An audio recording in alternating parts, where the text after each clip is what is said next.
A group of Western Sydney mayors has vowed to confront the Prime Minister at a Labor Party fundraiser next month over the resettlement of ISIS brides in their communities.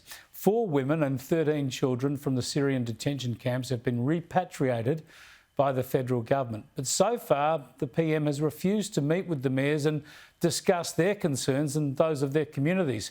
Fairfield Mayor Frank Carbone joins me now. Good to talk to you, Frank. I find it astonishing, given how important this issue is, the multicultural mix of your communities, and frankly, how many Labor seats and Labor voters there are in your area, that you haven't had the Minister or the Prime Minister sit down and talk to you about what's going on.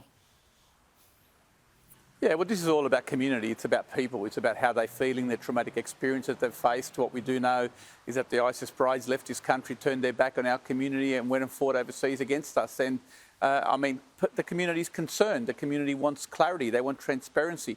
They want to know what happens if these ISIS brides come and settle next door to them. Are they safe? What are the concerns? So I think that the government needs to step up and really have a conversation with the community. We invite the government to come out here. There's a lot of issues that the community is concerned about. What we do know that if you fought with ISIS and you went back to Europe, you got 5 years jail. And it seems that if you come to Australia, you get to go to McDonald's. So there's a lot of concerns from the community about this, and I only hope that the government will listen to the community after all, not just attend when there's a fundraiser and $1 to be made, but actually come out and listen to what people have to say. Now, do you know how many of these Australians are in your community, have been settled in your area, if indeed any have been, or you're not even being given that information? Well, this is the concern. The concern is that it hasn't been transparent. There has been no communication with the community or with government authorities such as myself as the Mayor.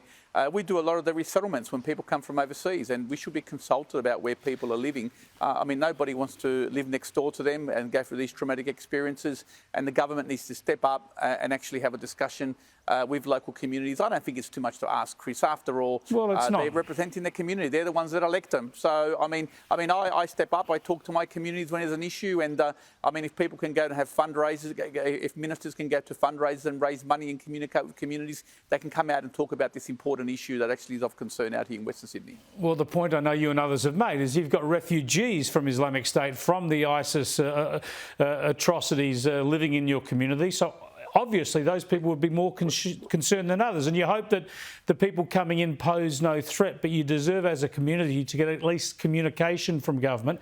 This idea that you might actually have to stump up $1,500 a head to go to a Labor Party fundraiser just to try and get in the Prime Minister's ear, is that serious? Well, look, that's what might have to happen, and that's just money for us. At the end of the day, the well-being of our community is our priority. And what people need to know is that this is actually a statement from the ISIS brides when they came back. And in this statement, they said they'll do whatever the government whatever authorities want them to do to be repatriated. At no point did they actually go and say that they speak up against ISIS, that they denounce ISIS. And in this statement, they actually say that they will work with authorities and do whatever is asked of them. Well, what is asked of them is not to be resettled in Western Sydney next to people that actually had traumatic experiences. So the government can actually take that on board. This is their own statement, Chris. What about one of the local members there, Chris Bowen? To be taken into account. What about the minister or local member, Chris Bowen? Will none of them talk you through this stuff? Yeah. Well, what we do know is that Chris Minns has come out and actually spoken in favour of actually having communication. Guy Zangari, the Labor member, has come out and said that local authorities should be communicated with. So I don't see why, it doesn't matter what minister would not say that should happen and why that should not occur. Makes a lot of sense, Frank. Thanks for joining us. Good luck. Thank you, Chris. Frank Carbone there, who's the Fairfield Mayor, and he mentioned Chris Minns, of course, the Labor leader in New South Wales, the New South Wales opposition leader, yes, and he has said that these communities deserve some communication. They deserve to be consulted by the federal government. So we'll see where that ends up. It's just a no-brainer, I would have thought.